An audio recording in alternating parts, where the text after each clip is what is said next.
Hey guys, welcome back to the Hez Project. I'm John Ordalaza, and we're going to be talking about episode 2 of Star Wars The Bad Batch. Spoilers for this episode if you have not checked it out. It's on Disney Plus right now. Go watch it and then come back here. We're going to talk about it, dive deep into what happened. This is significantly shorter than the premiere episode. That was 74 minutes or an hour and 14. This is 30 minutes long, so I don't know how I feel about that, because it's diving way down into the 30-minute mark again, like it's a TV block. The show's probably doing that to appease kids, because this is still a family-friendly show. This is not overly dark. This is kind of in the vein of The Mandalorian, and you had that character of Grogu, or in this case, Omega, who's there to kind of connect with the younger crowd. And I don't have a problem with that. It's just like, I don't know. Are you going to have episodes revolving around kitty lessons? She's told not to go past the fence. We'll get the ball later. She ends up going past the fence to get the ball anyways. And what does she run into? A big sweet tooth-like cat monster from Attack of the Clones. At least I think it's the creature from Attack of the Clones, because it looks just like it. But anyways, I'm okay with those types of stories being told about a character, a very adolescent character, learning about life in the galaxy far, far away. I don't have a problem with that. I like that with Grogu. I'm kind of liking it with Ahsoka. However, I think there is a lot of that, an overabundance of that with Ahsoka in Clone Wars, and I'm only like halfway through it. I think it would be a nice change of pace if we saw the character of Omega kind of adapt and evolve into this refined character early on, because she's still very young, and I just have a feeling that this whole show and maybe a spin-off later on where we'll see Omega again or something like that, I feel like they're just gonna keep milking the growth and the development of this character, and I'm like, dude, just do it now. You don't have to wait until she's all grown up so that she can tell about all the stories when she was a little kid. No, just make a badass kid in the Star Wars universe. That'd be cool. She is one of the defective clones, so by default, she is part of the Bad Batch. This episode kicked off where the last one left off. They were chased off by Crosshair, and now they are on this new planet. They enter this house and see it is a clone. I kind of recognize him. I feel like I saw him in an episode of the Clone Wars. I don't remember his name, but I guess he's one of the defective clones as well, because he wasn't going around all berserk killing people. Order 66!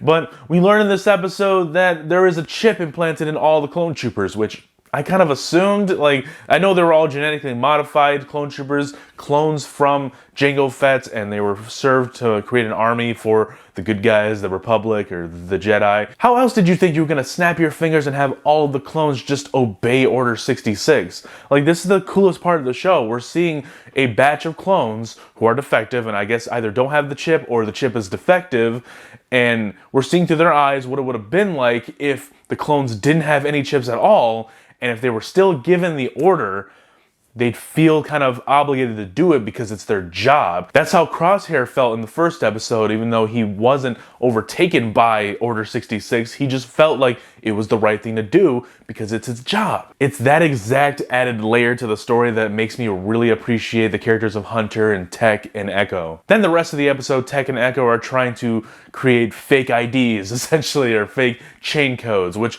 I believe I heard chain codes first in The Mandalorian, if I'm not mistaken. Hunter wants to get chain codes for this clone and his family, and he wants to send Omega with them because he knows that they're going to give her a better life than she ever will hanging out with the Bad Batch. So that was kind of nice. We're seeing a little development with them. I can already kind of see parallels with Hunter, Omega, and Mando, Grogu. They're very similar, only Grogu can't talk. Omega is kind of like a character of her own already. We're gonna see more Grogu, hopefully, but that'd be awesome if Grogu was in the show. Like, what if the Bad Batch are the ones that captured him and kind of put him in a safe spot?